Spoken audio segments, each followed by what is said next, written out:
मराठवाड्यातल्या बीड जिल्ह्यामध्ये दुष्काळग्रस्त भागात सलग 3 वेळा करिश्मा केअर फाउंडेशनच्या वतीने विविध मदत करण्यात येते. त्यामध्ये टाक्या आणि अन्नधान्याची पण मदत केली. आपल्यासोबत या करिश्मा केअरच्या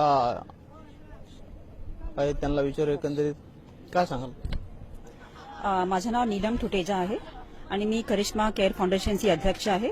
आमची संस्था पुण्यातची आहे आणि आम्ही लोक गावात जाऊन लोकांची मदत करता. हमने औरतों, महिलाओं और बच्चों, किसानों और बच्चों के लिए बहुत काम किए हैं 6-7 महीनों में। अभी मराठवाड़ा में जो दुष्काल है उसके लिए हम 2 महीने से काफी कार्य कर रहे हैं। हमने हर हफ्ते हम आकर लोगों को टैंक 500 लीटर्स के वाटर टैंक्स और अन्नदान का कार्य हमने लिया है। और पिछले हफ्ते हमने 10 गांव में जाके 10 छावनियों में लोगों को 2 टन गेहूं, अनाज वगैरह और वाटर टैंक्स दिए थे। इस हफ्ते हमने 3 टन अनाज और 5 लीटर के वाटर टैंक्स और कपड़े लोगों को दिए हैं। और हमारा ये कार्य 2 महीने और चलेगा और हम चाहते हैं कि आप इस कार्य में हमारा सहयोग करें। और अगर आप किसानों को मराठवाड़ा में मदद करना चाहते हैं तो हमारे करिश्मा केयर के हेल्पलाइन नंबर 7058059666 में हमें संपर्क कर सकते हैं। 7058059666। हमें उम्मीद है कि आप हमें इस कार्य में हमारा सहयोग देंगे।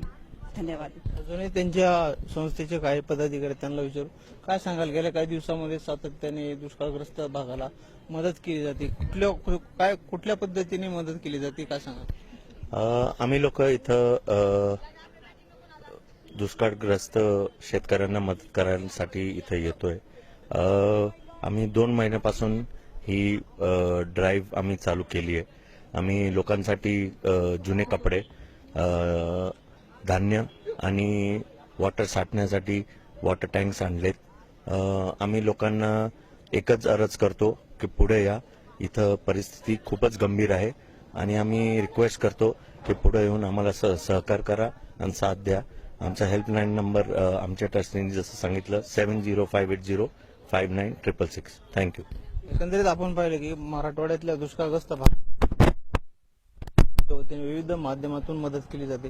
त्यामुळे कुठेतरी दुष्काळग्रस्त भागाला दिलासा मिळत असल्याचं चित्र दिसून येतं. कॅमेरामन सरच मी अविशांत कुमकर, मी मराठी न्यूज बीड.